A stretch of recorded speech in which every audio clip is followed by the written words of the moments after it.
పంచకట్టు దోశ అదే mobile truck. అక్కడ నుంచి ఇవాళ హైదరాబాద్లో 4 to 5 బ్రాంచెస్ పెడతాను అని ఆ టైంలో ఎప్పుడైనా అనుకున్నారా? ఇక్కడ ఏంటంటే నా మెయిన్ ఫోకస్ డే 1 నుంచి కూడా క్విక్గా ఏది రిజల్ట్స్ ఎక్స్పెక్ట్ చేసిన వాడిని కాదు. I want to be a pan India brand.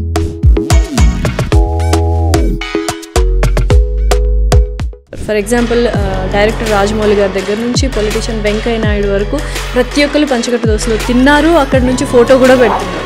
So అందుకే నేను డే 1 నుంచి కూడా నా క్వాలిటీ ఫోకస్డ్గానే టేస్ట్ క్వాలిటీ కన్సిస్టెన్సీ మీదనే మేజర్గా నా ఫోకస్ ఉంటూ దాని మీద నేను బ్రాండ్ బిల్డ్ చేసుకుంటూ వచ్చాను.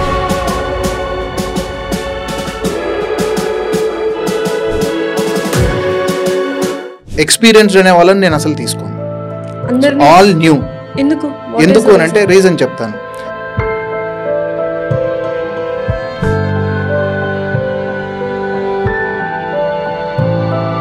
హలో ఎవ్రీవన్, ఇవాళ కూడా నేను ఒక ఇన్స్పైరింగ్ స్టోరీతో మీ ముందుకు వచ్చేసాను. ఒక రాయలసీమ అబ్బాయి రాయలసీమ టేస్ట్ని తెలంగాణ ప్రజలకి పరిచయం చేయాలి అనుకున్నాడు. సో అనుకున్న వెంటనే ఎంతో బ్యాక్గ్రౌండ్ వర్క్ చేసి ఎంతో హార్డ్ వర్క్ చేసి ఒక చిన్న ఫుడ్ ట్రక్ పెట్టుకున్నాడు. ఆ ఫుడ్ ట్రక్ కాస్త 1 కాదు 2 కాదు 4 బిగ్ బ్రాంచెస్గా ఇప్పుడు మన హైదరాబాద్లో ఉంది. అసలు ఏంటి ఇంత స్పెషాలిటీ? చాలామంది బ్రాంచెస్ ఉన్నాయి కదా, ఎస్పెషల్లీ రెస్టారెంట్స్వి. ఇది ఒకటి ఎందుకు స్పెషాలిటీ అంటే, yes it is special because politician Venkaiah Naidu దగ్గర నుంచి డైరెక్టర్ రాజమౌళి వరకు ప్రతి ఒక్కరు ఆ రెస్టారెంట్కి వెళ్ళి ఖచ్చితంగా ఆ రాయలసీమ టేస్ట్ని ఖచ్చితంగా టేస్ట్ చేయాల్సింది. సో రాయలసీమ అనగానే అందరికీ గుర్తొచ్చేది చాలా వరకు రాగి సంగటి అండ్ చికెన్. అలా కాకుండా రాయలసీమ అంటే కారం దోశలు కూడా ఫేవరెట్ అనమాట. సో ఆ కారం దోశల్ని అండ్ ఆ పల్లీ చట్నీని రాయలసీమ భాషలో శనగిత్తనాల చట్నీ అంటారు. ఆ శనగిత్తనాల చట్నీని మన తెలంగాణ ప్రజలకు పరిచయం చేసింది మాత్రం పంచకట్టు దోశ ఫౌండర్ భరణ్. సో ఆ స్పెషల్ గెస్ట్ మనతో పాటు ఉన్నారు. హలో భరణ్ గారు. నమస్తే అండి. నమస్తే. So first of all food బిజినెస్ని ఎందుకు చూస్ చేసుకున్నారు? ఎందుకంటే ఫుడ్ బిజినెస్లో మార్జిన్ ఎక్కువ ఉంటుంది అని చాలామంది అనుకుంటారు. అది మరి నిజమా? నిజమైతే అందుకే చూస్ చేసుకున్నారు? సో యాక్చువల్లీ ఫస్ట్ నేనేం చేశానో ఒక చిన్న ఇంట్రడక్షన్ చెప్తాను. సో బేసికలీ నా పేరు నాగభరణ్. నేను తాడిపత్రి అనే ఒక town, Anantapur district, so Andhra Pradesh. So అక్కడ నుంచి హైదరాబాద్కి జాబ్ చేయడానికి వచ్చి ఒక 5-6 years వర్క్ చేసిన తర్వాత సో ఒక ఆంటర్‌ప్రెన్యూర్‌షిప్ ఒక ప్యాషన్తోని సో ఫుడ్ బిజినెస్లో మనకున్న స్కోప్ని అర్థం చేసుకొని నేను స్టార్ట్ చేశాను. ఓకే.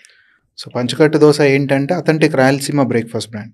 అంటే మా తాడిపత్రిలో మేము చిన్నప్పటి నుంచి చూసి తిని ఉన్నటువంటి ఎర్రకారం దోశలు కానీ ఇవన్నీ ఇక్కడ మిస్సింగ్. సో ఇక్కడ స్టార్ట్ చేస్తే దెర్ ఇస్ అ స్కోప్, నాలాగనే అందరూ మిస్ అవుతుంటారు, సో ఇంకా మంచి స్కోప్ ఉంది అని చెప్పి మనం ఆ ఉద్దేశంతో స్టార్ట్ చేసాం. జర్నీ స్టార్ట్ అయింది. సో ఫస్ట్ స్టార్ట్ చేసినప్పుడు ప్రాఫిట్స్ ఇవన్నీ నేనేం ఆలోచించలేదు. మై హోల్ ఫోకస్ వాజ్ ఏంటనంటే, ఇప్పుడు చూడండి టిఫిన్స్ మీరు ఏది తీసుకున్నా కూడా ఎక్కడ కంట్రీలో ఎక్కడికి వెళ్ళినా కూడా మీకు ఫస్ట్ వినిపించే పేరు Udupi. Udupi is a small town. Correct. So వాళ్ళకి అక్కడ ఉన్న లోకల్ ఫ్లేవర్స్ని, లోకల్ టేస్ట్ని వాళ్ళు మొత్తం ఇండియా వైడ్ వాళ్ళు అక్రాస్ స్ప్రెడ్ అయ్యి ఎవరైనా కానీ వెళ్ళిపోయి పెట్టేసి స్టార్ట్ చేశారు. సో తాడిపత్రికి కూడా అట్లాంటి ఒక టేస్ట్ ఉంది మా రీజన్లో, మా ఏరియాలో, మా రాయలసీమలో అట్లాంటి ఒక క్విజిన్ ఉంది.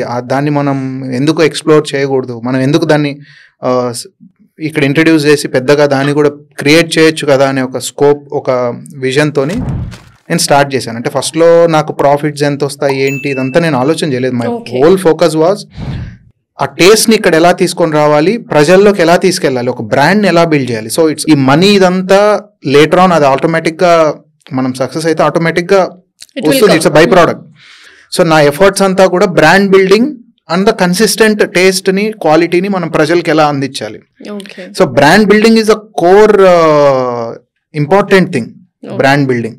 సో ఈరోజు పంచకట్టు దోశ అనే పేరు కాకోకుండా ఏదన్నా సమ్ ఎక్స్ టిఫిన్స్, ఆ టిఫిన్స్, ఈ టిఫిన్స్ అని పెట్టుంటే మేబీ అంత క్యాచ్ అయ్యేదేం కాదేమో ప్రజల్లోకి. So that is the main point.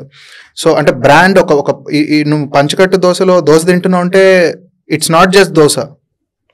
నువ్వు ఏదో అక్కడికి వెళ్ళి కూర్చొని లేదా ఏదో ఇంకో దగ్గర ఎక్కడో తిన్నట్టు కాకోకుండా ఆ హోల్ దానికి ఉన్న ఆ బ్రాండ్ ఇమేజ్ కానీ బ్రాండ్ వాల్యూ కానీ మనం అందిస్తున్న క్వాలిటీ అండ్ టేస్ట్ కానీ అంతా కూడా ఒక డిఫరెంట్ ఎక్స్పీరియన్స్ని క్రియేట్ చేస్తుంది. సో నా ఫస్ట్ డే నుంచి కూడా I was very conscious on brand building. So నేను ఏదైనా ఒకటి చెయ్యాలి అని అంటే అది ఒక బ్రాండ్ అవ్వాలి. సో ఆ బ్రాండ్ బిల్డింగ్ లోనే why you have chosen food business. Food business ఎందుకు? ఫుడ్ బిజినెస్ ఎందుకు అని అంటే నేను ముందు వర్క్ చేసిన కంపెనీ మాది ERP software product for restaurants and cafes and bars ఉండే. ఓకే. మోర్ దాన్ ఒక 500 క్లయింట్స్ మాకుండే. సో ఆ ఎక్స్పీరియన్స్లో నేను ఫుడ్ బిజినెస్ చాలా క్లోజ్గా నేను నా day starts with food business ends with food business. అంటే నేను ఒక 5-6 ఇయర్స్ నా జర్నీ అంతా ఫుడ్ బిజినెస్కి రిలేటెడ్గానే నడిచింది. సో క్లోజ్గా చూశాను, క్లోజ్గా వాచ్ చేశాను. సో సమ్హౌ నాకు కూడా లోపల ఆ ప్యాషన్ అనేది ముందు నుంచి ఉన్నింది. అండ్ ఇక్కడ దగ్గరగా చూడడం వలన నాకు ఇంకా ఎన్హాన్స్ అయిపోయింది. అంటే we have to venture, food బిజినెస్లో మనకు ఒక స్కోప్ ఉంది, మనం చేయొచ్చు అనే ఒక కాన్ఫిడెన్స్ అనేది అట్లా బిల్డ్ అయింది. సో మీరు అంత క్లోజ్గా ఫుడ్ బిజినెస్ని వాచ్ చేశారు కాబట్టి what are the difficulties in food business? Food business అంటేనే difficult. Food business itself difficult business because మనం ఎవ్రీ సింగిల్ డే కొన్ని థౌజండ్స్ ఆఫ్ పీపుల్తోని మనం ఇంటరాక్ట్ అవుతుంటాం, వాళ్ళతో వర్క్ చేయించుకుంటాం. Let it be staff, let it be customers. So అంటే every single day మన బ్రాండ్ చుట్టూ ఇంతమంది కనెక్ట్ అవుతూ ఉంటారు. So and when it comes to difficulties, మేజర్గా వచ్చే డిఫికల్టీస్ ఏంటి అని అంటే staff. Okay. So work force, man power, work force is a major difficult thing దీంట్లో ఉన్న ఫుడ్ బిజినెస్లో ఉంది. ఎందుకు అని అంటే ఇక్కడ అట్రిషన్ లెవెల్ చాలా ఎక్కువ ఉంటుంది. సో ఈ మంత్ ఉన్న స్టాఫ్ నెక్స్ట్ మంత్కి మారుతూ ఉంటారు. నాకొక్కటికే కాదు, ఆన్ హోల్ ఈ ఫీల్డే అంతా. సో మనం అది ఓవర్కమ్ చేయాలి. దాన్ని ఓవర్కమ్ చేసుకొని ఆ ప్రాబ్లమ్ని మనం ఓవర్కమ్ చేస్తేనే మనం సక్సెస్ అవ్వగలుగుతాం, మనం లాంగ్ రన్లో మనం నిలబడగలుగుతాం. సో నిజంగానే ఎవ్రీ మంత్ ఆర్ 2 monthsకి ఒకసారి స్టాఫ్ మారుతున్నప్పుడు కష్టం అనిపించదా? మళ్ళీ again we have to start from the beginning అనే థాట్ ఉంటుందా? డెఫినెట్లీ ఫుడ్ బిజినెస్లో everyday is a new day. ఈ రోజుకి నేను సెటిల్ అయ్యానను లేదంటే నేను సక్సెస్ అయ్యానని అనుకోవడానికి లేదు. ఈరోజు పొద్దున స్టార్ట్ అయిందంటే రాత్రి ఏ రకంగా ఎండ్ అవుతుంది అనేది ఆ రోజు వరకే ఉంటుంది మ్యాక్సిమం. మన ఆపరేషన్స్ కానీ మన ఇష్యూస్ కానీ ఇవన్నీ కూడా. ఎందుకనంటే అది ఆ ప్రాబ్లం ఉంది కాబట్టే దీంట్లో ప్రతి ఒక్కరు సక్సెస్ అవ్వలేకపోతున్నారు. సో లేకపోతే ప్రతి ఒక్కరు సక్సెస్ అవుతారు కదా. మేజర్గా ఎవరు గొప్ప ఏం కాదు, ఎవరు తక్కువ ఏం కాదు, జస్ట్ ఒక చిన్న థిన్ లైన్ దగ్గరనే కన్సిస్టెన్సీ మీరు మెయింటైన్ చేస్తూ వచ్చారు. సో ఆ కన్సిస్టెన్సీ మెయింటైన్ చేయాలి అని అంటే we should know the subject. So ఇప్పుడు మనకు అసలు ఆ టేస్ట్ ఎందుకు వస్తుంది, మనం ఎట్లా, మన దగ్గర పనిచేసే వాళ్ళు మనం ఏం నేర్పిస్తే అది నేర్చుకొని చేయగలగాలి. ఆ రకంగా ఉంటేనే మనం సక్సెస్ అవ్వగలుగుతాం. 2 monthsకి అలా నేర్పించుకుంటూ వెళ్తూ ఉంటారు. మా దగ్గర ఎవ్రీ టైం ట్రైన్ అవుతానే ఉంటారు కొత్త స్టాఫ్. నా దగ్గర మేము తీసుకునేటప్పుడు కూడా ఎవరిని అసలు ఎక్స్పీరియన్స్ అనే వాళ్ళని నేను అసలు తీసుకోను. All new. ఎందుకు అని అంటే రీజన్ చెప్తాను. న్యూ కమ్మర్ అనుకోండి, మనం నేర్పిస్తాం. సో అంటే మనం ఏం నేర్పిస్తామో అదే నేర్చుకుంటాడు. సో మనకు కావాల్సినట్టు పని చేస్తాడు. అదే బయట ఎక్కడో పని చేసి, ఎందుకంటే మన స్టైల్ డిఫరెంట్. సో వేరే దగ్గర పని చేసి వేరే దగ్గర నేర్చుకొని వచ్చినప్పుడు ఇది నేర్పించినప్పుడు ఏమైపోతుందంటే 2 మ్యాచ్ అవ్వదు. వాడికి ఆల్రెడీ ఉన్న సబ్జెక్ట్ మనం నేర్పిస్తున్న సబ్జెక్ట్ మ్యాచ్ అవ్వదు. సో మనకు కావాల్సిన అవుట్పుట్ తీయలేదు. సో మిక్స్ అండ్ మ్యాచ్ అన్న అవుతుంది, లేకపోతే పాతదైనా అలవాటు చేసుకుంటాడు. ఎగ్జాక్ట్లీ, మనకు కావాల్సిన అవుట్పుట్ రాదు. సో దానివల్ల మన క్వాలిటీ అండ్ టేస్ట్ డిఫరెన్స్ వస్తుంది, ఎఫెక్ట్ పడుతుంది. సో అందుకనే డే 1 నుంచి కూడా నేను ఎప్పుడు ఎక్స్పీరియన్స్ అనే వాళ్ళని నేను అసలు తీసుకోను. కొత్త వాళ్ళని ఎవ్రీథింగ్ నా దగ్గర క్లీనింగ్ దగ్గర నుంచి మాస్టర్ లైన్ వాళ్ళు ఉన్నారు, షెఫ్ లైన్ వాళ్ళు ఉన్నారు, హెడ్ షెఫ్ అయిన వాళ్ళు కూడా ఉన్నారు. అంటే 10,000తో స్టార్ట్ చేసి ఆల్మోస్ట్ 60,000-70,000 సాలరీస్ తీసుకునే వాళ్ళు కూడా ఉన్నారు నా దగ్గర ఈరోజు లాస్ట్ 5 yearsలో. సో ఎప్పుడైనా అంటే మీరు మొబైల్ ట్రక్ ఒకటి స్టార్ట్ చేశారు, పంచకట్టు దోశ, అదే మొబైల్ ట్రక్. అక్కడ నుంచి ఇవాళ హైదరాబాద్లో 4 to 5 branches పెడతాను అని ఆ టైంలో ఎప్పుడైనా అనుకున్నారా? నేను స్టార్ట్ చేస్తున్నప్పుడు అయితే నా విజన్ అదే, I want to be a pan India brand. కాకపోతే ఒకసారి దిగిన తర్వాత అక్కడ ఉన్న ప్రాబ్లమ్స్ ఇవన్నీ చూసిన తర్వాత అసలు రియాలిటీకి అండ్ మన ఇమాజినేషన్కి చాలా డిఫరెన్స్ ఉందని తెలుసుకొని ఆ జర్నీలో నేను చాలా నేర్చుకున్నాను. సో అక్కడ నుంచి చాలా స్లో డౌన్ అయిపోయి చాలా స్ట్రగుల్స్ ఫేస్ చేసి తర్వాత 1 by 1 బిల్డ్ చేసుకుంటూ వచ్చాము. సో ఇప్పుడు ఇంకొంచెం అగ్రెసివ్గా కొంచెం ఎక్స్పాన్షన్కి వెళ్ళాలనే ప్లాన్లో ఉన్నాం. సో ఇందాక మీరు అన్నట్టు పాన్ ఇండియా బ్రాండ్ అవ్వాలి. సో బ్రాండ్ చేయడం అనేది ఇప్పుడున్న సోషల్ మీడియా పరంగా కావచ్చు, ఇప్పుడున్న ప్లాట్ఫామ్స్ పరంగా కావచ్చు చాలా ఈజీ. బట్ క్వాలిటీగా బ్రాండ్ వెళ్ళాలంటే చాలా డిఫికల్టీస్ ఫేస్ చేయాలి. సో ఇప్పుడు మీరు ఏంటంటే పంచకట్టు దోశ ఒక క్వాలిటీ బ్రాండ్ అయిపోయింది. సో దాన్ని ఎలా ఎస్టాబ్లిష్ చేశారు ఫ్రమ్ ద బిగినింగ్? ఇక్కడ ఏంటంటే నా మెయిన్ ఫోకస్ డే 1 నుంచి కూడా నేను క్విక్గా ఏది రిజల్ట్స్ ఎక్స్పెక్ట్ చేసిన వాడిని కాదు. So it took almost 5 years నాకు, అంటే 2019 నుంచి ఈ రోజు వరకు నాకు 5 years. అంతకుముందు నేను 1.5 year నేను గ్రౌండ్ వర్క్, అంటే ఆల్మోస్ట్ ఒక 6-7 years నేను ఈ జర్నీలో ఉన్నాను. అంటే 6-7 yearsలో ఉన్నా కూడా ఇంత బ్రాండ్ ఇమేజ్ వచ్చినా కూడా ఐఎమ్ రన్నింగ్ ఓన్లీ 4 outlets ఈ రోజుకి. ఎందుకు అని అంటే నాకు క్విక్ రిజల్ట్స్ నేను బిలీవ్ చేయను. So I want to grow organically. So ఆ ఆర్గానిక్ గ్రోత్ ఏదైతే ఉంటుందో అది కంపల్సరీ, అది ఇంపార్టెంట్. ఎందుకంటే మనం అది మనం లేకపోతే మనం కొలాప్స్ అయ్యే అవకాశం ఉంటుంది. సో అందుకే నేను డే 1 నుంచి కూడా నా క్వాలిటీ ఫోకస్డ్గానే టేస్ట్ క్వాలిటీ కన్సిస్టెన్సీ మీదనే మేజర్గా నా ఫోకస్ ఉంటూ దాని మీద నేను బ్రాండ్ బిల్డ్ చేసుకుంటూ వచ్చాను.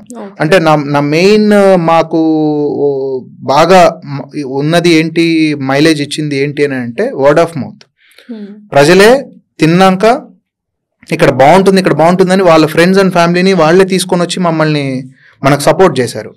సో బికాస్ ఆ క్వాలిటీ అండ్ టేస్ట్, నేను ఆ క్వాలిటీ అండ్ టేస్ట్ లేకోకుండా సోషల్ మీడియా మార్కెటింగ్ కావచ్చు, ఇతరత్ర వేరే మీడియంస్ మీద మనం మనీ ఇన్వెస్ట్ చేసి బ్రాండ్ మనం ప్రజల్లోకి వెళ్ళొచ్చు, డబ్బులు ఖర్చు పెడితే రీచ్ అవ్వచ్చు, రీచ్ వస్తుంది. ఇప్పుడు చాలా మంది అదే స్టార్టింగ్ లో ఒక బ్రాంచ్ పెట్టి, ఫర్ ఎగ్జాంపుల్ ఫుడ్ బిజినెస్ అనుకో, ఒక బ్రాంచ్ పెట్టి ఫ్రాంచైజీ ఇచ్చేస్తున్నారు. సో అదేంటి, అది ఇంకో టైప్. బేసికల్లీ నేను చెప్పేది ఏంటంటే ఒక్కొక్కరిది ఒక్కొక్క బిజినెస్ స్టైల్. ఇప్పుడు నాదేంటంటే నేను రియల్ ఎస్టేట్ బిజినెస్లో లాగా చేయాలనుకోలేదు. నేను నా బిజినెస్ కోర్ ఏంటి, మంచి క్వాలిటీ అండ్ ఫుడ్ మనం ప్రజలకు అందించాలి. సో నాకు దానికి కావాల్సినటువంటిది ఏంటి, మా యొక్క ఎఫర్ట్. ఇప్పుడు మల్టిపుల్ బ్రాంచెస్ పెట్టుకుంటూ పోవాలంటే 1 dayలో అవ్వదు. ఇప్పుడు ఇది just like a building construction. మనం బేస్ కన్స్ట్రక్ట్ చేయాలి, బేస్ ఎంత స్ట్రాంగ్ ఉంటుందో అంతవరకే మనం బిల్డ్ చేసుకుంటూ పోవాలి. ఇప్పుడు నువ్వు 10 floors చేయాలన్నప్పుడు ఒక రకమైనటువంటి బేస్మెంట్ కడతాము, పిల్లర్స్ వేస్తాము, బీమ్స్ వేస్తాం, కాలమ్స్ వేస్తాము. అదే నువ్వు ఒక మల్టీ స్టోరేజ్ లైక్ 40-50 floors వెళ్ళాలంటే దానికి ఒక డిఫరెంట్. సో అట్లనే సేమ్ ఇక్కడ కూడా ప్రతి దానికి ఒక 5 outlets నుంచి 10 outlets పెంచాలి అంటే మనం ఏమేమి బిల్డ్ చేసుకోవాలి, 10 to 20 వెళ్ళాలంటే ఏం బిల్డ్ చేసుకోవాలి, 20 to 30. సో అట్లా స్టేజ్ వైజ్ వెళ్ళాలి. సో ఇట్స్ జస్ట్ లైక్ ఇట్లా మనం ఇప్పుడు బ్రాండ్ క్రియేట్ అయింది, ఒక పేరు వచ్చింది, ఆ పేరు నమ్ముకోవాలని అనుకోవట్లా నేను. సో మేజర్గా ఏంటంటే ఇప్పుడు ఒక పేరు రాగానే ఏం చేస్తారనంటే ఫ్రాంచైజీ ఇచ్చేసి దిల్ మేక్ మనీ. తప్పనట్లేదు, ఎవరి బిజినెస్ మోడల్ వాళ్ళకి. ఫ్రాంచైజీ కావాలి పంచకట్టు. నాకు ఎవ్రీడే ఒక 30-40 calls వస్తాయండి franchisee. How are you going to say no? Because clearly చెప్తాను, ఎందుకంటే I can't support that franchisee model as of no. ఎందుకంటే ఆ రకమైనటువంటి ఇంకా ఇది అవ్వలేదు, ఆ క్వాలిటీ మెయింటైన్ చేయలేకపోతే నువ్వు 10 ఇచ్చినా 20 ఇచ్చినా కొలాప్స్ అయిపోతాం. ఓకే. సో 1 day అగైన్ ఇప్పుడు అందరూ సఫర్ అవ్వాలి, ఫ్రాంచైజీ తీసుకున్న వాళ్ళు సఫర్ అవుతారు, మనము సఫర్ అవుతాం. సో ఫ్రాంచైజీ ఇవ్వాలి అని అంటే ఫస్ట్ ఆఫ్ ఆల్ ఆ బ్రాండ్కి ఆ స్ట్రెంగ్త్ రావాలి. అంటే ఆ స్ట్రెంగ్త్ ఎప్పుడు వస్తుంది, అవుట్లెట్కి కానీ నేను అవుట్లెట్ ఆపరేషన్స్లో కానీ నేను ఇన్వాల్వ్ అవ్వకోకుండా ఒక మ్యాన్ డ్రివెన్ ఒక దీంట్లో ఉండకోకుండా సిస్టమాటిక్ ప్రాసెస్ ఉండి టేస్ట్ అండ్ క్వాలిటీ కన్సిస్టెంట్గా మెయింటైన్ అయ్యి, సో అట్లా ఒక 3-4 months వితౌట్ మ్యాన్ ఇంటర్వెన్షన్ లేకోకుండా నడిచిన రోజు, ఆ ప్రాసెసెస్ అన్నీ సెట్ అయిన రోజు, ఆ రిపోర్టింగ్ ఫార్మాట్స్ అన్నీ సెట్ అయిన రోజు, సో అప్పుడు మనం ఫ్రాంచైజీ ఇవ్వచ్చు. ఎందుకంటే ఫ్రాంచైజీ తీసుకున్న వాళ్ళకు ఇట్స్ జస్ట్ వాళ్ళకి ఎట్లా ఉంటుంది అంటే వాళ్ళకి ఇంత నాలెడ్జ్ ఆ ఫుడ్ బిజినెస్ మీద కానీ, ఆ ఆపరేషన్స్ మీద కానీ, అడ్మినిస్ట్రేషన్ మీద కానీ వాళ్ళకి ఆ నాలెడ్జ్ ఉండదు. సో ఆ నాలెడ్జ్ ఎక్కడి నుంచి రావాలి, ఈ ఫ్రాంచైజీ కంపెనీ నుంచి రావాలి. సో ఈ కంపెనీనే ఆ స్టేజ్లో లేనప్పుడు వాళ్ళకి ఎక్కడి నుంచి సపోర్ట్ ఇవ్వగలుగుతుంది. ఆ సపోర్ట్ ఇవ్వలేని రోజు ఏమవుతుంది అని అంటే కొద్ది రోజులు ఆ బ్రాండ్ నేమ్ ఉంది కాబట్టి కొద్ది రోజులు నడుస్తుంది, ఆ టేస్ట్ క్వాలిటీ మెయింటైన్ చేయలేక ఒక 6 months 1 year 1.5 year స్లోగా ఏది ఒక్క రోజులో ఎఫెక్ట్ చూపించదు. స్లోగా సేల్స్ పడిపోవడం స్టార్ట్ అవుతుంది. ఆ సేల్స్ పడిపోతా ఉన్నప్పుడు ఏమైతుంది, బ్రాండ్ పడిపోతే. ఇంకోటి ఏంటంటే వాడు ఒక ₹1 1 crore ఇన్వెస్ట్మెంట్ పెట్టిన రోజున ఆ 1 crore తీసుకుపోయి బ్యాంక్ లో పెట్టుకున్నా కూడా 80,000 70,000 వాళ్ళకి ఫిక్స్డ్ ఇన్కమ్ వస్తుంది బ్యాంక్ లో పెట్టుకున్నా. If he is earning only 1 lakh 1 లక్ష 1,20,000 1,30,000 నెలకు మిగులుతా ఉంది అనుకోండి, దెర్ ఇస్ నో పాయింట్. వాళ్ళకి ఆ ఇంట్రెస్ట్ ఎక్కడి నుంచి వస్తుంది, రాదు. సో అట్లీస్ట్ వాళ్ళు బిజినెస్ చేస్తున్నప్పుడు అట్లీస్ట్ వాళ్ళకు 1 crore పెట్టినప్పుడు ఒక 3 to 5% అన్న వాళ్ళకి ఇన్కమ్ ఉంటేనే అదొక వయబుల్ ప్రాజెక్ట్. సో అది లేనప్పుడు ఏమవుతుంది అంటే వాళ్ళకు ఇంట్రెస్ట్ పోతుంది. ఇంట్రెస్ట్ పోయి మెల్లిగా బిజినెస్ డిటారియేట్ అవుతుంది. ఒక ఎండ్ ఆఫ్ ద డే ఒక పాయింట్కి వచ్చినాక షట్ డౌన్ అయిపోతుంది. సో బట్ యూజువల్గా చాలా మందికి నో చెప్పడం అనేది డిఫికల్ట్ టాస్క్. సో నో అని ఎలా చెప్తున్నారు అంటే నో చెప్పకపోతే నాకు మళ్ళీ నేనుండనేమో అని భయంతో నో చెప్పాల్సి వస్తుంది. ఇప్పుడు చాలా మంది బయట వాళ్ళు 30 to 40 calls ఓకే, చాలా మంది క్లోజ్ ఫ్రెండ్స్ కావచ్చు, రిలేటివ్స్లో కావచ్చు, చాలా మంది అడుగుతారు, అరే రిలేటివ్స్ ఫర్ ఎగ్జాంపుల్ తీసుకుని, అరే మాకు కూడా ఇస్తే ఫ్రాంచైజ్ మేము బతుకుంటాం కదా, నువ్వు కష్టపడి చేసావు మేము అంతే కష్టపడి. సో అలాంటి వాళ్ళకి నో చెప్పడం అనేది ఇట్స్ వెరీ డిఫికల్ట్. బేసికల్లీ అలాంటి వాళ్ళనే కాదు, రిలేటివ్స్ వీళ్ళు ఇంకా బెటర్, ఈజీనేమో చెప్పడం. You will get calls from politicians, you will get calls from influential people. ఇప్పుడు వాళ్ళకి నో చెప్తే ఇట్లా ఒక సింగిల్ దీంట్లో మనల్ని వాళ్ళకి ఈగోకి తీసుకొని మనల్ని డ్యామేజ్ చేయాలంటే వాళ్ళకి ఒక సింగిల్ చిటిక అంతే. సో ఎవరన్నా అలాంటి పర్సన్స్ కాల్ చేశారా? Yeah so many people. So threatening calls లాగా, థ్రెటనింగ్ అనేది ఎప్పుడు ఉండదు, ఎందుకంటే నేను అంతవరకు తెచ్చుకోను. సో మేబీ నాకు ఎలా హ్యాండిల్ చేస్తారు అది మేము కూడా నేర్చుకుంటాం కదా, అది ఇంకా నేర్చుకోవాలి, తప్పదు, బతకాలంటే నేర్చుకోవాలి కదా. సో అట్లా స్మూత్ గానే చెప్తాము, సున్నితంగానే ఉన్న ప్రాబ్లమ్స్ ఏది కూడా నేను దాచను, ఓపెన్ గా చెప్తాను వాళ్ళకి. సో బట్ ఇన్ ఫ్యూచర్ మీరు అన్నట్టు ఫ్రాంచైజ్కి ఇవ్వాల్సిన స్టాండర్డ్స్ అన్ని మీరు మీట్ అయిన తర్వాత ఫ్రాంచైజీకి ఇవ్వగలరా, ఇచ్చే అవకాశం కానీ ఆలోచన కానీ ఉందా? అది ఇప్పుడైతే లేదు నాకు, but in future maybe when I feel నేను ఆ రకమైనటువంటి సపోర్ట్ మన బ్రాండ్ చేయగలదు అనుకున్న రోజు ఏమో చెప్పలేను, కానీ ఈ రోజుకైతే లేదు. So not in any time దగ్గరలో అయితే ఎక్కడ నేను ఆలోచించలేదు. ఇప్పుడు చాలా మంది యంగ్స్టర్స్ స్టార్ట్అప్ కంపెనీస్ స్టార్ట్ చేయాలి, ఎంటర్‌ప్రెన్యూర్స్ అవ్వాలి అనుకుంటున్నారు. సో అలాంటి వాళ్ళందరికీ what do you want to suggest? ఏదైనా కానీ వన్ డేలో ఏది రిజల్ట్స్ రాదు, అండ్ ఎప్పుడు మన అప్రోచ్ ఎప్పుడు కూడా రిజల్ట్ ఓరియంటెడ్గా ఉండద్దు. సో రిజల్ట్ అండ్ ప్రాఫిట్ ఓరియంటెడ్గా ఏది కూడా మన స్టార్ట్, ఎందుకంటే ఆ starting step is the key for your journey.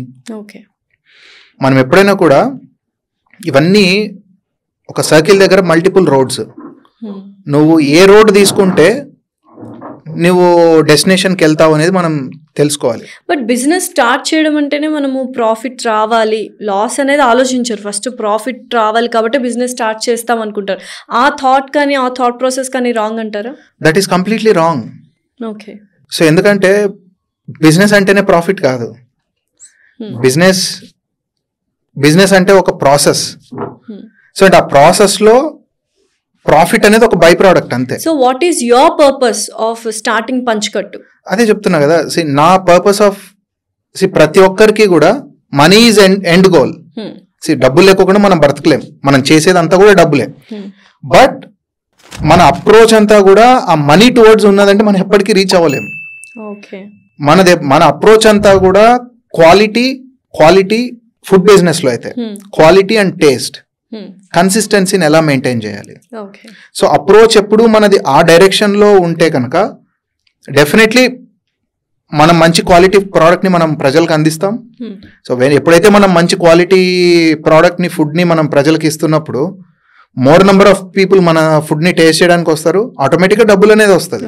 Again I'm going back to the first question, అట్టే స్ట్రైట్ ఆన్సర్ కావాలి.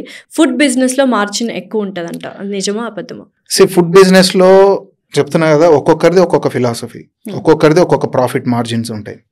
సో 10 రూపాయలకి అమ్మేవాడు ఉన్నాడు, 50 రూపాయలకి అమ్మేవాళ్ళు ఉన్నారు, 100 రూపాయలకి అమ్మేవాళ్ళు, 150కి అమ్మేవాళ్ళు ఉన్నారు.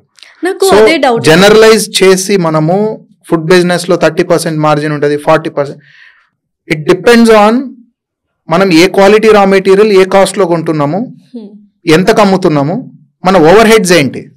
ఇప్పుడు ఒక బండి మీద పెట్టుకొని అమ్ముకునే వాళ్లకు ఆ ఫ్యామిలీ వాళ్ళ వైఫ్ అండ్ హస్బెండ్ అక్కడే దగ్గర ఉండి చేసుకుంటారు. వాళ్ళకు రెంటల్ ప్రాబ్లం ఉండదు, తర్వాత స్టాఫ్ సాలరీస్ ఉండదు, ఇదంతా ఉండదు. అంటే వాళ్ళ మార్జిన్ డిఫరెంట్ ఉంటుంది. ఇప్పుడు ఒకడు ఒక చిన్న షాప్ పెట్టుకొని నడుపుతారు, దాని రెంట్ తక్కువ ఉంటుంది, ఒక 5 మంది ఎంప్లాయీస్ ఉంటారు, వాళ్ళది అగైన్ మార్జిన్ తగ్గుతుంది. నెక్స్ట్ ఇంకొకటి పెద్ద ప్లేస్ ఉంటుంది, వాళ్ళు అన్ని ప్రొవైడ్ చేస్తూ ఉంటారు, పెద్ద ప్లేసు, హై రెంటల్స్, వాళ్ళే డ్రైవర్స్ని పెట్టి సర్వీస్ స్టాఫ్ను పెట్టి మొత్తం ఒక ఒక హైజీన్ ఎన్విరాన్మెంట్ని మెయింటైన్ చేస్తూ సో మెనీ థింగ్స్ని మనం చేస్తూ ఇవన్నీ ఉంటాయి. వాళ్ళ మార్జిన్ ఇంకా డిఫరెంట్ ఉంటుంది. సో అంటే మనం ఏంటి అని అంటే నేను చెప్పొచ్చేది ఏంటంటే మనం ఏ కాస్ట్కి మనం రా మెటీరియల్స్ కొంటున్నాం, ఏ క్వాలిటీవి కొంటున్నాం, మనం ఏ ప్రైస్కి అమ్ముతున్నాం అనే దాని మీద డిపెండ్ అవుతుంది. సో మేము వర్క్ చేసేది 8 to 9% మార్జిన్ రేంజ్ లో వర్క్ అవుతుంది మా మోడల్. సో యూజువల్ గా ఫర్ ఎగ్జాంపుల్ ఇప్పుడు ఫుడ్ బిజినెస్ లోనే రెస్టారెంట్స్ ని బట్టి first tyre, second tyre, third tyre అనుకున్నాం అనుకోండి. సో ఫస్ట్ టైర్ లో ఉన్న వాళ్ళు లైక్ చాలా పెద్ద ఇంటీరియర్ డిజైనింగ్ కావచ్చు, ప్లేస్ కావచ్చు, లావిష్ గా పెట్టేసి అదే సేమ్ కాస్ట్ ఆఫ్ దోసని ఒక 3 times 30 times ఎక్కువ పెట్టేస్తున్నారు. ఫర్ ఎగ్జాంపుల్ నమ్రత గారు రీసెంట్ గా ఒక రెస్టారెంట్ ఓపెన్ చేశారు, దాంట్లో టచ్ చేస్తే 3 నంబరే ఉంటుంది ఏదైనా సరే, ఏ ఒక చిన్న దోశ తీసుకున్నా, ఒక కాఫీ తీసుకున్నా. సో మీ దాంట్లో చూస్తే we can have double digit, ఓవరాల్గా 50 rupees అబో ఉంటుంది. ఒక స్ట్రీట్ ఫుడ్ పెట్టినోడికేమో లెస్ దాన్ 50 rupees ఉండొచ్చు. సో ఏది బెస్ట్ ఆప్షన్గా చూస్ చేసుకోవాలి, ఏది బెస్ట్ ఆప్షన్గా మనము ఫుడ్ బిజినెస్ పెట్టేవాళ్ళు ఎలా స్టార్ట్ చేయాలి?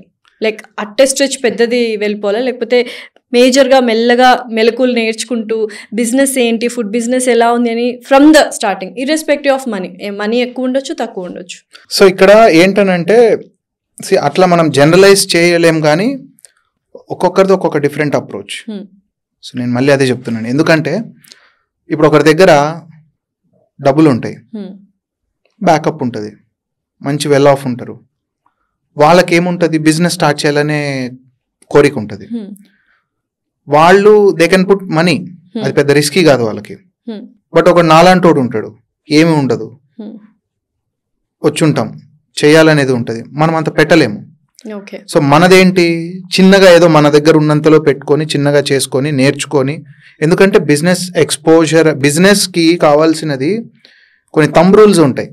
ఇప్పుడు మీరు మార్వాడి కమ్యూనిటీస్ని తీసుకుంటే చిన్నప్పటి నుంచి ఆన్ ఎవ్రీ వాళ్ళు డిన్నర్కి కూర్చున్నా, ఏం కూర్చున్నా, ఫ్యామిలీస్ కూర్చున్నప్పుడు దే డిస్కస్ అబౌట్ బిజినెస్. ప్రతి వాళ్ళ ఫ్యామిలీ నాకు గ్యాదర్ అయినారు అంటే దాంట్లో 10 మాట్లాడితే వాళ్ళు ఒక 5 బిజినెస్ గురించే మాట్లాడుకుంటారు.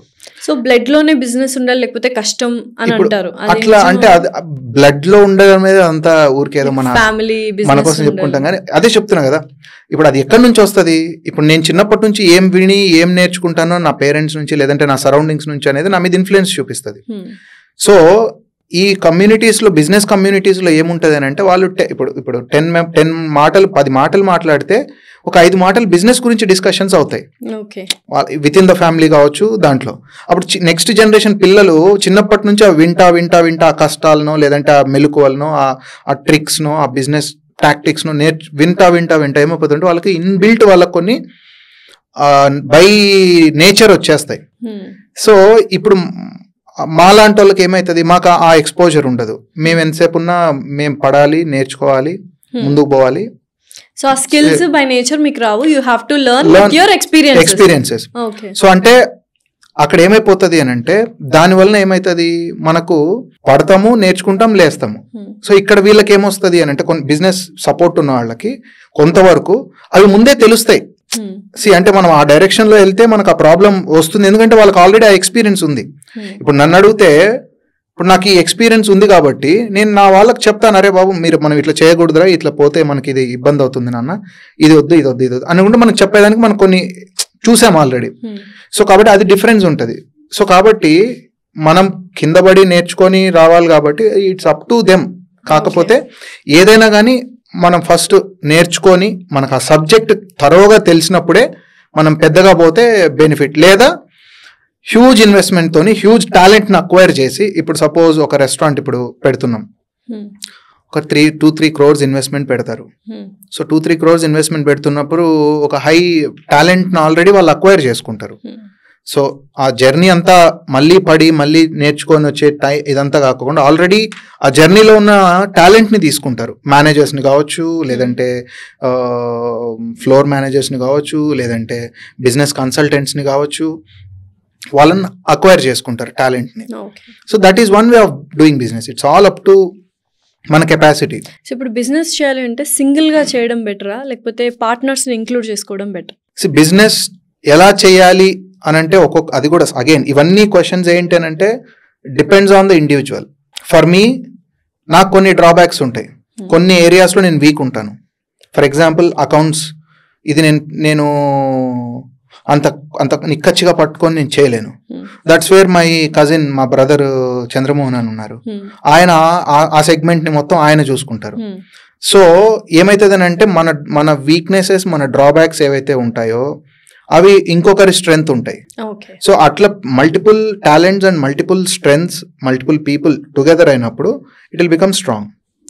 సో అది ఒక వే ఆఫ్ అప్రోచ్. కొంతమందికి ఏంటి అని అంటే పార్ట్నర్షిప్స్ అంత ఇమడలేరు, సో కలిసికట్టుగా ఉండలేరు. సో వాళ్ళు వాళ్ళ ఓన్గా స్టార్ట్ చేసుకుంటారు. So depends on the individual. So ఇప్పుడు ఏదైనా ఒక బిజినెస్ స్టార్ట్ చేయాలి అంటే మీరు అన్నట్టు థంబ్ రూల్స్ కావచ్చు, లేకపోతే కొన్ని రిక్వైర్మెంట్స్ ఉంటాయి, basic requirements, administration, accounts for example. So ఉండాలి, చెక్ లిస్ట్ రాసుకుంటాం కదా, ఈ చెక్ లిస్ట్ అంతా టిక్ చేసుకోవాలంటే what are the main things?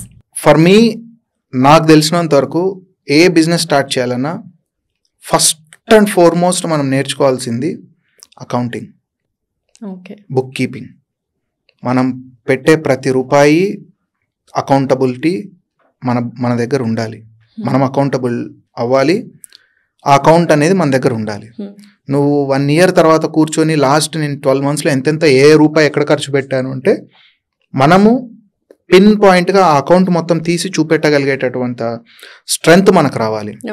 1 rupee saving is equal to 3 rupees of earning. అంటే నువ్వు 1 రూపాయి నువ్వు ఎక్కడన్నా వేస్ట్ అయ్యేదాన్ని నువ్వు ఆపగలిగి నువ్వు సేవ్ చేసుకోగలిగినావు అంటే నువ్వు 3 రూపాయలు సంపాదించినట్టే. So that is the main criteria. So account అనేది, అకౌంటింగ్ అనేది చాలా చాలా కీ. దాన్ని మనం తెలుసుకోవాలి. సో అక్కడ మనం నీట్గా చేసుకుంటే మనకు ఎవ్రీడే మనకు అకౌంటింగ్ తెలుస్తూ ఉంది అనుకోండి, ఎక్కడ ఖర్చు పెడుతున్నాం, మన అకౌంట్ ఏంటి, మన వ్యవహారం ఏంటి, మనకి ఎంత వస్తూ ఉంది, ఎంత పోతా ఉంది, ఎంత మిగులుతూ ఉంది, అది తెలిస్తే ఏమవుతుందంటే మనము ఈ ఎక్స్పెండిచర్ మీద మనకు ఒక కంట్రోల్ వస్తుంది. సో ఆ ఎక్స్పెండిచర్ మీద కంట్రోల్ లేదనుకోండి, నువ్వు 1 కోటి రూపాయలు సంపాదించిన 1,10,00,000 పోతుంటే లాస్. సో అందుకే చాలా కాన్షియస్గా అక్కడ చాలా ఫోకస్ పెట్టాలి. Second, when it comes to food బిజినెస్లోకి వచ్చే వరకు నీ టేస్ట్ అండ్ క్వాలిటీని ఎలా మెయింటైన్ చేయాలి అనే దాని మీద నీకు థరోగా మనకు ఆ ఫౌండర్ ఎవరైతే ఆ బ్రాండ్ ఫౌండర్ ఉన్నారో he should have that 0 to 100 ఏదైతే ఆ టేస్ట్ అండ్ క్వాలిటీ మెయింటైన్ చేయడానికి ఉన్న నాలెడ్జ్ ఏదైతే ఉందో అతని నుంచి కింద మొత్తం డ్రైవ్ అవ్వాలి స్టాఫ్ అందరికీ కూడా. అంటే అంత నాలెడ్జ్ గెయిన్ చేయాలి. ఫస్ట్ ఫుడ్ బిజినెస్ ఏదైనా స్టార్ట్ చేయాలి అని అంటే ప్రతి ఒక్క దానికి ఒక సైన్స్ ఉంది. నువ్వు ఫుడ్లో మన ఇంట్లో చూస్తూ ఉంటాం, మనం ఎప్పుడు వింటూ ఉంటాం, అమ్మమ్మలు చేస్తేనో నాయనమ్మలు చేసే టైంలో మనకు ఫుడ్ టేస్ట్ వస్తుంది, అమ్మ చేసే వరకు కొంచెం తగ్గుతుంది, మనం చేసే వరకు ఎత్తిపోతుంది అని మన జనరేషన్. ఎందుకంటారు? What is the reason? వాళ్ళదే వాడతారు, వీళ్ళు ఇదే వాడతారు. So the process of making different. ప్రతి ఒక్క దాంట్లోనూ ఒక సైన్స్ ఉంది. Food is a science. Food, మనం తినే ఫుడ్లో ప్రతి ఒక్క దానికి ఒక విశిష్టత ఉంది. అంటే నువ్వు అది ఫుడ్ తింటే నీకు ఏమవుతుంది నీ బాడీలో అనేదానికి, అంటే నీ రుచికి తగ్గట్టుగా రావాలి అని అంటే, నీ రుచి మనకు ఆ టేస్ట్ బర్డ్స్ని ఇట్లా చేయాలి అని అంటే ప్రతి దానికి ఆ ఫుడ్లో ఇది ఉంటుంది.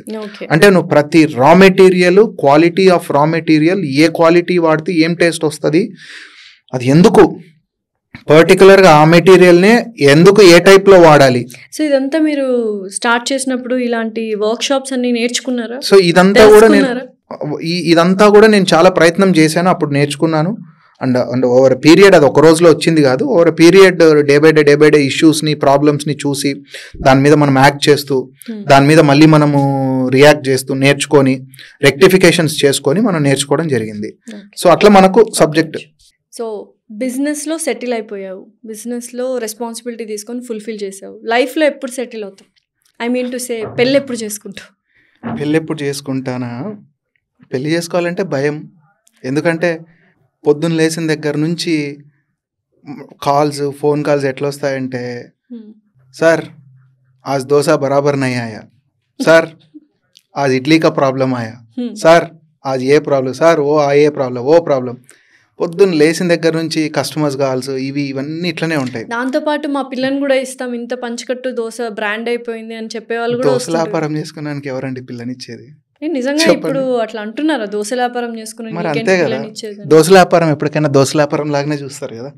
అదేంటి పంచకట్టు బ్రాండ్ బిల్డ్ చేసావు, రెస్టారెంట్స్ రన్ చేసావు, 4 outlets ఉన్నాయి. జస్ట్ ఫన్నీగా చెప్తున్నా కానీ but so now it's good brand in the market. ప్రజలు కూడా చాలా యాక్సెప్ట్ చేశారు. మరి పెళ్ళి ఎప్పుడు? పెళ్ళి అయినప్పుడు అంతే. సో యూజువల్గా పర్సనల్ లైఫ్ని, బిజినెస్ లైఫ్ని ఇందాక నువ్వు అన్నట్టు నేను చూసినప్పుడు కూడా 24 on ఎప్పుడు కాల్ చేసినా బిజీ అని వస్తుంది, ఆర్ కాల్ వెయిటింగ్ అని వస్తుంది.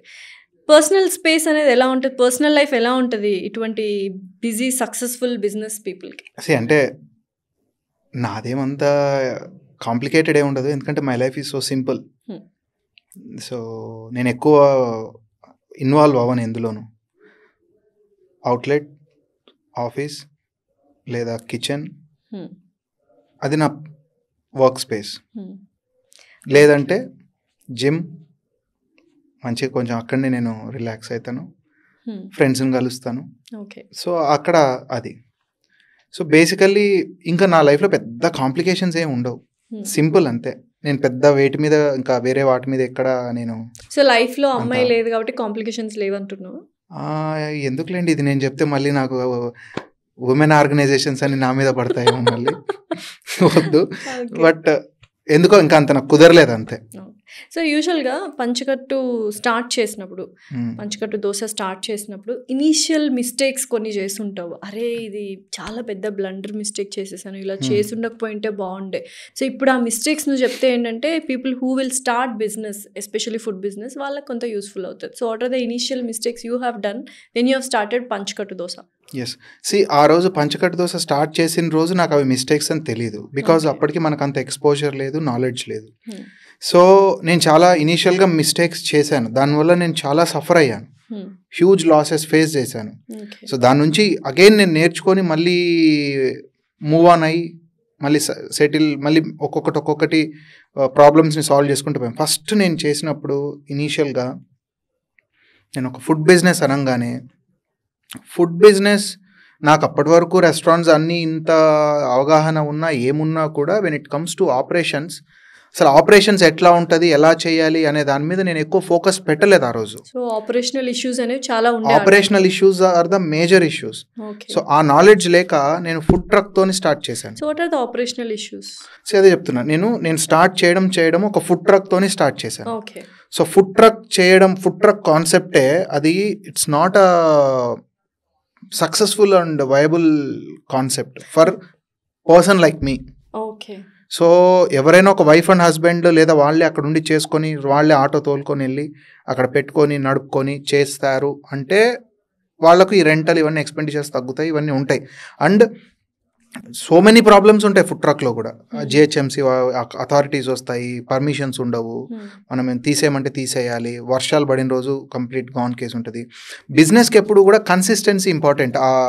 ఇప్పుడు ఎవరైనా కస్టమర్స్ ఆలోచన లేకుండా అక్కడికి వెళ్ళిపోతే మనకు ఫుడ్ దొరుకుతుంది అనే ఆలోచనలో ఉండాలి, కానీ అది ఉందా లేదా అనే డైలమాలో ఎప్పుడు పెట్టకూడదు మనం. So that is the key. ఎప్పుడు పోయినా ఆ టైమింగ్స్లో అది ఓపెన్ ఉంటుంది అనే ఒక కాన్ఫిడెన్స్ రావాలి.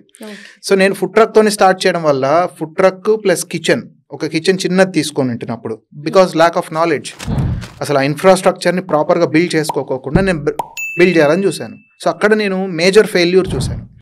సో ఎప్పుడూ కూడా మనం ఏదైనా స్టార్ట్ చేయాలి ఫుడ్ బిజినెస్ అంటే ద మెయిన్ ఒకటి వచ్చేసి మనం తెలుసుకోవాల్సింది ఏంటంటే దానికి సఫిషియంట్ ఇన్ఫ్రాస్ట్రక్చర్ని, సఫిషియంట్ ఈ ఎక్విప్మెంట్ని మనము మెయింటైన్ చేయాలి. సో అదంతా కూడా మనం ఇన్వెస్ట్మెంట్ ప్లాన్లో భాగంగానే పెట్టుకోవాలి. సో అది లేకోకుండా చేస్తే చాలా డిఫికల్టీస్ ఫేస్ చేస్తాం. సో బేసిక్గా అంటే నార్మల్ బేసిక్గా మాట్లాడుకున్నట్లయితే బేసిక్ ఇన్వెస్ట్మెంట్ ఎంత ఉండొచ్చు ఎంత ఉండాలి?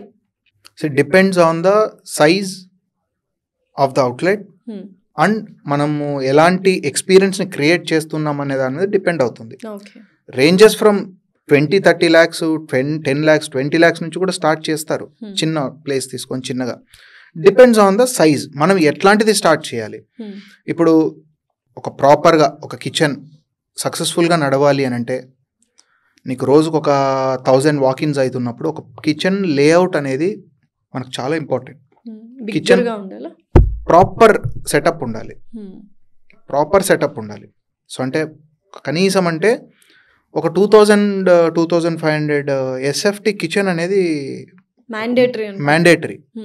అట్లీస్ట్ ఒక 2000 SFT. సో దట్ నీకు కటింగ్ ఏరియా ఒకటి, వాషింగ్ ఏరియా ఒకటి, తర్వాత నీ వెట్ కిచెన్, డ్రై కిచెన్, నీ గ్రైండింగ్ ఏరియా, నీ storage, internal storage in the kitchen. So ఈ డిపార్ట్మెంట్స్ అన్నిటినీ కూడా మనం సెగ్రిగేట్ చేసుకొని నీట్గా ప్లాన్ చేసుకుంటే మన ఆపరేషన్స్ అనేది చాలా ఈజీ అవుతుంది. సో అది లేకపోతే ఏమవుతుంది అంటే డే టు డే ఆపరేషన్స్లో చాలా స్ట్రగుల్స్ ఫేస్ చేస్తాం. అండ్ హైజీన్, క్వాలిటీ మెయింటైన్ చేయడంలో this is the key. Okay. So profits and loss పక్కన పెట్టేస్తే మార్జిన్ అనేది వెరీ ఇంపార్టెంట్. సో ఇప్పుడు 4 అవుట్లెట్స్ తీసుకున్నావు. సో మెయిన్గా ఆ ప్లేస్కి కూడా మనము లీజో రెంటో ఇవ్వాల్సి ఉంటుంది. సో దాన్ని ఎలా మార్జిన్లోకి ఇంక్లూడ్ చేస్తావు ఏంటి అసలు? లేకపోతే సొంతంగా ఒక ప్లేస్ ఉంటే ఇంకా హ్యాపీనా? సో ఇక్కడ యాక్చువల్లీ మీరు చాలా మంచి ఇంట్రెస్టింగ్ క్వశ్చన్ అడిగారు. సో ఫస్ట్ నేను ఫేస్ చేసిన ప్రాబ్లమ్స్లో ఇంకొకటి మేజర్ ఇష్యూస్ ఏంటి అని అంటే ఈ ల్యాక్ ఆఫ్ నాలెడ్జ్తోని మనం ప్రాపర్ అగ్రిమెంట్స్ చేసుకోము. అగ్రిమెంట్స్ ఫస్ట్ మనం ఏదైనా ఒక ప్లేస్లోకి ఎంటర్ అవుతున్నామంటే we should have a proper registered agreement. అగ్రిమెంట్స్ని మనము ఫస్ట్లో ఎలా ఆలోచిస్తామంటే రిజిస్టర్ చేసుకోవాలంటే మళ్ళీ రిజిస్ట్రేషన్కి ఒక 2 lakhs 3 lakhs ఎక్స్పెండిచర్ అవుతుంది అనే డైరెక్షన్లో ఆలోచిస్తాం. రాంగ్. నువ్వు ఒక ప్లేస్లోకి ఎంటర్ అవుతున్నావు అని అంటే you should have a proper agreement కూడా మనము మన అడ్వకేట్తో మనం చేయించుకోవాలి. ఏమైనా క్వశ్చన్ మార్క్స్ ఉంటే ల్యాండ్ లార్డ్ చెప్తాడు, మళ్ళీ మనం దాన్ని రెక్టిఫికేషన్ చేసుకుని మళ్ళీ మనం అగ్రిమెంట్ మనమే చేయించుకోవాలి. ల్యాండ్ లార్డ్తో మనం ఎప్పుడు చేయించద్దు. సో మనము మన అడ్వకేట్తో మనం అగ్రిమెంట్స్ చేయించుకోవాలి. చేయించుకున్న తర్వాత ఏదైనా క్వెరీస్ ఉంటే వాళ్ళు చెప్తారు, మనం రెక్టిఫికేషన్ చేసుకుంటాం. So that is very very important. నేను చాలా దెబ్బతిన్నాను దాని దగ్గర. అంటే ఏ మార్గంలో ఎలా అంటే ఇప్పుడు చూడండి, మనం ఫస్ట్లో ఏంటంటే మాట మీద వెళ్ళిపోతాం, అగ్రిమెంట్స్ ప్రాపర్గా చేసుకోం. ఒక పాయింట్కి పోయిన తర్వాత బిజినెస్ బాగా అవుతుంది అన్నప్పుడు ఏమవుతుంది అంటే కొంతమంది, అందరూ కాదు కొంతమంది మనకు అడ్డంకులు పెడతారు. ఎందుకంటే మన దగ్గర ఏమి ఉండదు. ఎటువంటి అడ్డంకులు పెట్టారు? షేర్ ఇవ్వమంటారు, లేదంటే మాకు ఇంకా రెంట్స్ డబల్ చేయమంటారు, లేదంటే మీరు వెళ్ళిపోండి మాకు మేమే పెట్టుకుంటామంటారు, లేదంటే ఎవరికో ఇచ్చాము మీరు వెళ్ళిపోండి అంటారు. ఎందుకంటే మన దగ్గర ప్రాపర్ సో అది చాలా మంది, నేనే కాదు చాలా మంది ఫేస్ చేస్తారు. సెకండ్, అథారిటీస్కి ఆ ప్లేస్ కావచ్చు లేదంటే ఆ బిల్డింగ్ కావచ్చు, అథారిటీస్తోని ప్రాపర్ పర్మిషన్స్ ఉన్నాయా లేదా అనేది మనం చెక్ చేయించుకోవాలి. ఎందుకంటే GHMC వాటర్కి కనెక్షన్ ఇవ్వడానికి దానికి కావాల్సినటువంటి లీగల్ ఉందా, డ్రైనేజ్కి లీగల్ ఉందా, ఎలక్ట్రిసిటీకి లీగల్ ఉందా, ఇవన్నిటిని మనం చెక్ చేసుకోవాలి. సో అది చాలా మంది ఇంక్లూడింగ్ మీ ఇనిషియల్ గా దెబ్బతిన్నాం. సో బిజినెస్ చూసుకోం. ఓన్లీ ఫుడ్ బిజినెస్ కి ఎటువంటి రూల్స్ అండ్ రెస్ట్రిక్షన్స్ ఉంటాయి? సో ఫుడ్ బిజినెస్ కైనా కూడా ఇవి GHMC వాటర్ కనెక్షన్ కానివ్వండి, ఆ బిల్డింగ్ కి కానీ ఆ ప్లేస్ కి కానీ, లేదా ఎలక్ట్రిసిటీ లేదా డ్రైనేజ్ కనెక్షన్స్, వీటన్నిటికీ ప్రాపర్ డాక్యుమెంటేషన్ అండ్ GHMC నుంచి కానీ అథారిటీస్ నుంచి కానీ ఉన్నాయా లేదనేది మనం చెక్ చేసుకోవాలి. సెకండ్, ఫుడ్ బిజినెస్కి ఫుడ్ లైసెన్స్ తీసుకోవాలి, లేబర్ లైసెన్స్, ట్రేడ్ లైసెన్స్ ఇవన్నీ తీసుకోవాలి. అండ్ స్టాఫ్కి fitness certificate, health fitness certification కూడా చేయించుకోవాలి. So these all are the mandatory things. మనం చేయించుకుంటే మనకి ఎటువంటి ప్రాబ్లమ్స్ రావు. ఫుడ్ బిజినెస్ ఈజీనా చాలా కష్టం? సో ఫుడ్ బిజినెస్ నిజంగా చెప్పాలంటే చాలా కష్టమైన బిజినెస్. సక్సెస్ అయిన తర్వాత కూడా కష్టం అనిపిస్తుందా? నేను చెప్తున్నా ఫుడ్ బిజినెస్ సక్సెస్ అనేది ఏమి ఉండదు. కష్టపడడానికి అంటే సక్సెస్ అవ్వడానికి కష్టపడ్డారు, సక్సెస్ అయిన తర్వాత కూడా ఇంకా కష్టపడుతూనే ఉండాలి. అదే చెప్తున్నా, ఫుడ్ బిజినెస్ లో సక్సెస్ అనేది ఉండదు. సహాల్ డే టు డే. ఈ రోజు నువ్వు మంచిగా చేసినావంటే రేపు ఉంటుంది, రేపు మంచిగా చేసినావంటే ఎల్లుండి ఉంటుంది. అంత తప్పితే మేము సెటిల్ అయిపోయాము మాకు ఇంకేం డోకా లేదు అనే దానికి ఈ ఫుడ్ బిజినెస్లో అసలు అట్లాంటి ప్లేసే లేదు. మహా బ్రాండ్స్ బిల్డ్ చేసిన వాళ్ళు కూడా కాలక్రమంలో ఓవర్ ద టైం దెబ్బతిన్న వాళ్ళు ఉన్నారు, కొన్ని బ్రాండ్స్ మూతబడిన బ్రాండ్స్ ఉన్నాయి, ఒక వెలిగిన బ్రాండ్స్, ఇండియా వైడ్ వెలిగిన బ్రాండ్స్. సో అందుకే ఫుడ్ బిజినెస్లో మేము సక్సెస్ అనే దానికి ఏది లేదు. సో ఇందాక అన్నట్టు చాలా మంచి కంపెనీస్, రెనౌండ్ కంపెనీస్ కూడా దివాలా తీసిన పరిస్థితులు మన ఇండియాలో చూసాం. మెయిన్ రీజన్స్ ఏముంటాయి అటువంటి మంచిగా వెల్ ఎస్టాబ్లిష్ అయిన కంపెనీస్, మీరు అన్నట్టు ఇండియాలో మొత్తం ఎక్స్పాండ్ అయిన కంపెనీస్ కూడా దివాలా తీసాయి, పేర్లు అప్రస్తుతం, మెయిన్ రీజన్ అని మీరు అనుకుంటున్నారు? నేను అనుకోవడం ఏంటి అని అంటే, మార్కెట్ని బట్టి మనం మారుతూ ఉండాలి, మార్కెట్ని బట్టి మనం అప్గ్రేడ్ అవుతూ ఉండాలి. సో ఫుడ్ హ్యాబిట్స్ అనేవి టైమ్ అండ్ అగైన్ ఎప్పటికప్పుడు హియర్ అండ్ దేర్ మారుతూ ఉంటాయి. ప్రజలకు కూడా కొత్తదనం అనేది కోరుతూ ఉంటారు, దాన్ని బట్టి మనం చేంజ్ అవుతూ ఉండాలి. టేస్ట్ కావచ్చు, అడ్మినిస్ట్రేషన్స్ కావచ్చు, అన్ని యాంగిల్స్లోను. సో ఆ అప్గ్రేడేషన్ లేని రోజున మనం వెనుకబడతామని ఫీలింగ్. ఎందుకంటే టైం చాలా స్పీడ్గా చేంజ్ అవుతుంది. మిమ్మల్ని మీరు ఎలా అప్డేట్ చేసుకుంటుంటారు ఫుడ్ బిజినెస్లో, ఎస్పెషల్లీ పంచకట్టు దోశ? ఎవ్రీ డే ఏదో ఒకటి కొత్త దాని మీద మనం నేర్చుకోవడానికి ప్రయత్నం చేస్తుంటాం. ఒక ట్రక్ పెట్టిన దగ్గర నుంచి ఈరోజు మనం ఒక చిన్న అవుట్లెట్, దాని నుంచి ఇంకొక పెద్ద అవుట్లెట్, మాదాపూర్ అవుట్లెట్ ఆల్మోస్ట్ ఇంకా పెద్ద అవుట్లెట్ అది. సో అట్లా వన్ బై వన్ మనం నేర్చుకుంటూ అవుట్లెట్స్ని పెంచుకుంటూ, అవుట్లెట్స్ని అప్గ్రేడ్ చేసుకుంటూ, and processes and equipment and mechanisation, దీంట్లో ఆటోమైజేషన్ తీసుకురావాలని చెప్పి నేను చాలా ప్రయత్నం చేస్తూ ఉంటాను. ఓకే, నాకు అనిపించింది ఏంటంటే పంచకట్టు దోశలో లిమిటెడ్ ఐటమ్స్ ఉన్నందువల్లే ఇప్పుడు అంత హ్యూజ్ సక్సెస్ అయింది. బికాస్ లిమిటెడ్ ఐటమ్స్ కాబట్టి ఎక్కువ కాన్సన్ట్రేషన్ చేయొచ్చు, క్వాలిటీ ఆఫ్ టేస్ట్ అనేది ఎక్కువ ఇవ్వచ్చు అని నాకు అనిపించింది. So correct me if I'm wrong. Actually ఇది కరెక్టే, నాకు తెలిసినంత వరకు కరెక్ట్, అందుకే నేను అదే ఫాలో అవుతున్నాను. ఇంకా వేరే వాళ్ళ గురించి నాకు తెలియదు, ఎందుకంటే ఎవరి స్ట్రెంగ్త్ వాళ్ళకు తెలుస్తూ ఉంటుంది. So but being entrepreneur, being successful business man food బిజినెస్లో, సో తక్కువ ఐటమ్స్ పెట్టడం బెటరా, ఎక్కువ ఐటమ్స్ పెట్టడం? నేను మళ్ళీ చెప్తున్నాను, I'm not a successful business man, because నేను చెప్తున్నా ఫుడ్ బిజినెస్ లో for you are not successful, but for me and for the people who are tasting Panchakattu Dosa. ఎందుకంటే ఇప్పుడు you name the celebrity in Hyderabad, definitely Panchakattu దోశకు వచ్చి ఉంటారు. ఫర్ ఎగ్జాంపుల్ డైరెక్టర్ రాజమౌళి గారి దగ్గర నుంచి పొలిటీషియన్ వెంకయ్య నాయుడు వరకు ప్రతి ఒక్కరు పంచకట్టు దోశలో తిన్నారు, అక్కడ నుంచి ఫోటో కూడా పెడుతున్నారు. So I think for me and for so many people you are a successful business man. But నేను అదే చెప్తున్నా, వీఆర్ గివింగ్ గుడ్ ఫుడ్, అందుకే పీపుల్ మమ్మల్ని సపోర్ట్ చేస్తున్నారు. సో యాజ్ లాంగ్ యాజ్ అది కంటిన్యూ అయినంత వరకు ఆ సపోర్ట్ అనేది ఉంటుంది. ఇంకొకటి, సో సక్సెస్ఫుల్ అనే దానికి ఈ బిజినెస్లో అయితే దెర్ ఈజ్ నో మెజర్ ఏది కూడా. So it's every day is a new day. Every day ఉండే issues, every day different issues ఉంటాయి, డిఫరెంట్ ఇది ఉంటుంది.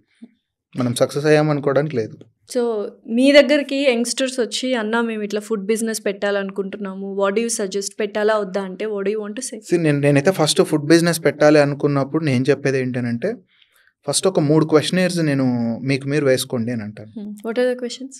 ఒకటి ఏంటనంటే 3 క్వశ్చన్స్ ఏదైతే ఉంటాయో, ఫస్ట్ థింగ్, జనాలు ఎందుకు నీ దగ్గరకు వచ్చి తినాలి, ఓకే, ఎందుకు నువ్వు ఏం స్పెషల్ చేస్తున్నావు.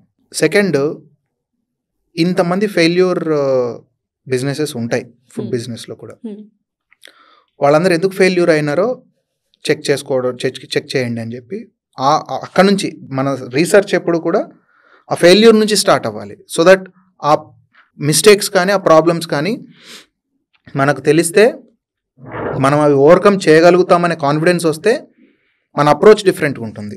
ఓకే, సో మనం ఎప్పుడు కూడా అక్కడ నుంచి, సక్సెస్ అయిన వాళ్ళ దగ్గర నుంచి మనం స్టార్ట్ చేయకూడదు. సక్సెస్ అయిన వాళ్లకు, మంచిగా చేసుకుంటున్న వాళ్లకు వాళ్ళ different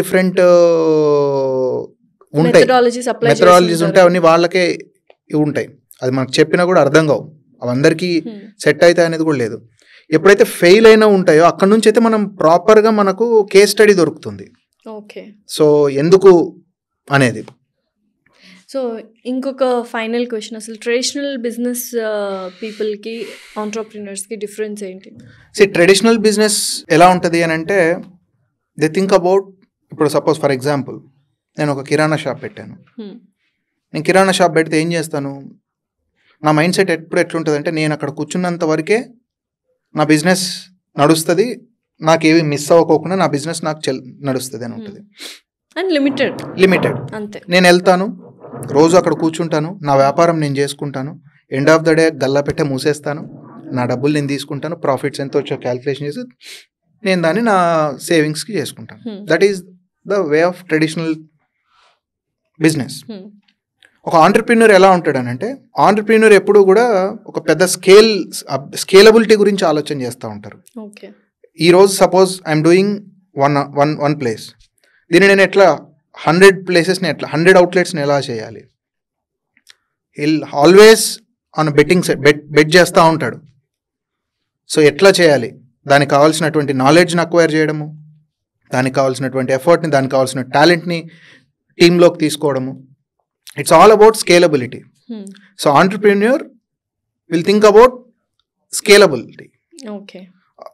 traditional business man thinks about the profits all the time. Just limited గా ప్రాఫిట్స్. నేను ఈ రోజు 100 రూపీస్ చేశాను, నాకు 40 రూపాయలు ప్రాఫిట్ వచ్చింది, రైట్. రేపు రిస్క్ టేకింగ్ ఎబిలిటీ ఎక్కువ ఉంటుంది. That is a risk. Success అవుతామా ఫెయిల్యూర్ అవుతామా అనే దాని మీద చాలా క్వశ్చన్ మార్క్ ఉంటుంది. సో ఇన్ని ఇయర్స్లో ఎప్పుడైనా భరణ్కి అబ్బా ఎందుకు ఈ బిజినెస్ స్టార్ట్ చేశాను, 9 to 5 జాబ్ చేసుకుని ఉంటే అయిపోతుండే అని ఎప్పుడైనా అనిపించింది? ఎవ్రీడే అనిపిస్తుంది. ఎవ్రీడే చెప్తున్నా, ఎవ్రీ సింగిల్ డే ఏదో ఒక ఇష్యూ వస్తుంది. అబ్బా ఇది ఇప్పుడే రావాలనా, సరే పద అంతే. ఇంకా ఎవ్రీడే కిక్ స్టార్ట్ లాగానే రాత్రి అయ్యే వరకు రిగ్రెట్తో పడుకోవడము, పొద్దున మళ్ళీ కొత్త ఎనర్జీతో పోయి మళ్ళీ పని చేసుకోవడం. సో నాకు అర్థమైందంటే food business everyday first day start లాగే ఉంటుంది. దట్స్ అంతే ఫుడ్ బిజినెస్. ఎందుకంటే నాకు ఫుడ్ బిజినెసే తెలుసు కాబట్టి, నాకు ఇంకా వేరే ఏ బిజినెస్లు వేరే బయట తెలియదు కాబట్టి, నాకు తెలిసినంత వరకు ఇది టఫెస్ట్ బిజినెస్ అని నా ఫీలింగ్. ఓకే. సో ఫైనలీ మీరు సక్సెస్ఫుల్ కాదు అని మీరు అనుకుంటున్నారు, but for us you are very successful business man and you're an achiever. I know how your life journey కానీ స్కేల్ కానీ గ్రాఫ్ కానీ ఎలా పెరిగిందో, but very all the best and thank you so much. Thank you Lasya, thank you so much.